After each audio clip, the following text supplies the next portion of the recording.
Hello.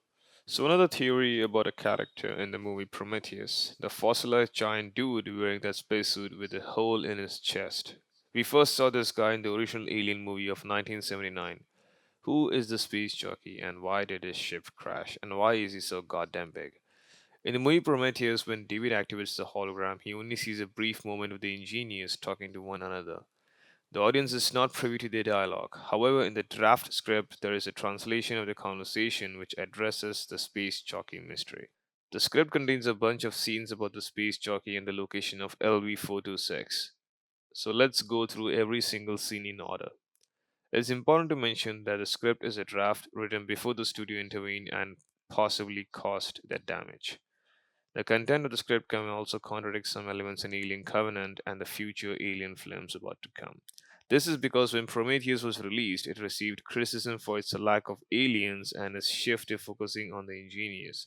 As a result, Ridley Scott and the studio decided to abandon the original arc for upcoming movies, adding more screen time for the xenomorphs. How nice. As you'll see in a moment, the original intention was to connect the story directly to the first Alien movie. With that context in mind, let's go through the script in detail. First, the script confirms that the space jockey belongs to the same group of engineers, the same species we saw in Prometheus. Many theories have speculated that the space jockey or pilot was much larger than the engineers in Prometheus and possibly belonged to a more advanced race, closely related but slight different, like the two species of crew, Corvus splendens and Corvus macrorhynchus. Check them out on Google. So the script provides a detailed description of the engineer's height. They stand at 13 feet tall without the exterior suit and 15 feet with the suit, which corresponds to the space jockey's height in the original Alien.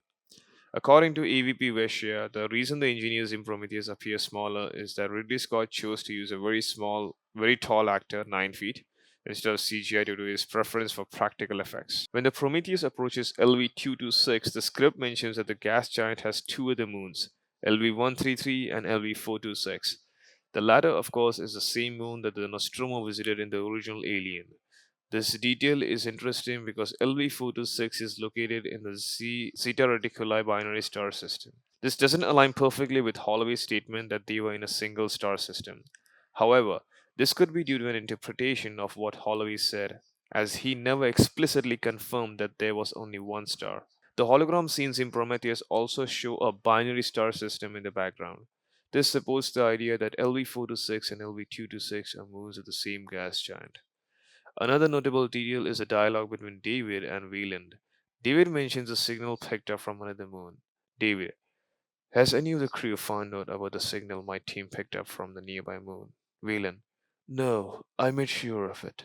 David, if I may, what is the signal in question, sir? Wayland, we believe it may be an alien transmission. If it proves the engineers were here, that pretty much confirms it.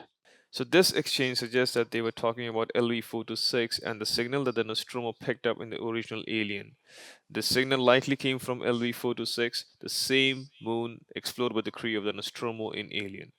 The crew includes Ripley, or included, Dallas, Kane, Lambert, Parker, Brett, and Ash. They would later discover the derelict ship and its fossilized space jockey, directly tying us and connecting the events of Prometheus to those of the original 1979 film. William intended to visit LV-426 next, but as we know, he got smacked off by the engineer. To the most important part of the script, what exactly happened to the space jockey? So when David explored the ship controls in the throne-like chair, he interacted with the controls and three holographic engineers appear and begin speaking. Engineer 1, is everything in place? Engineer 2, yes, check the hibernation status. So the engineers discuss their journey to a location they call Eden. They mentioned another vessel that had a malfunction and was quarantined on the next moon. One of the crew members was attacked by what they call plant eaters, yes, the parasitoids, and he was infected. The infected crew member was expected to give birth to one of the creatures, leaving no choice but to abandon the vessel. This passage explains that the space jockey had left first to seed Earth with deacons, possibly xenomorphs. How stupid, man. However, he was attacked by one of the plant eaters, a classic quote, one always trap for others, one time eventually falls in the same trap. So the engineers had to leave him behind and continue their mission. In the early drafts of the 1979 Alien script, the eggs were originally located in a separate pyramid structure. This pyramid would have statues and hieroglyphs depicting the alien reproductive cycle and contrasting the human, alien, and space jockey cultures. While this concept was scrapped, Prometheus revisited it with its temple like structures. The design work of H.R. Geiger, known for his biomechanical aesthetic, along with the contributions from Ron Cobb and Chris Foss, significantly influenced the alien designs and the derelict ship and its pilot, making Geiger's vision foundational to the Alien franchise. It's unclear whether Ridley Scott will explore the space jockey storyline further.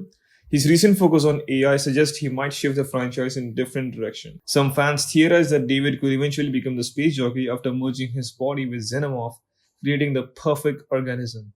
However, there's a major issue with this idea. In the original Alien, the space jockey is fossilized, a process that would have taken thousands of years. While the script reveals who the derelict pilot was, the origins of the eggs remain a mystery. One theory suggests that the pathogen urns might have transformed into eggs using organic material on the ship and gradually evolving. Another theory proposes that a queen cedar could have created the eggs to ensure the survival of the species. Now, how this queen could have been formed? Well, he might have birthed a parasite or a xenomorph, and he or she could have actually evolved to a queen because they want to save the species and continue their. Much of it was underdeveloped due to the studio interference, as always, and mixed reactions to the Prometheus. So this is what the situation is, and let's hope we get a clear, consistent storyline. I mean, it's okay if he decides to leave us on a cliffhanger, but at least make it decent.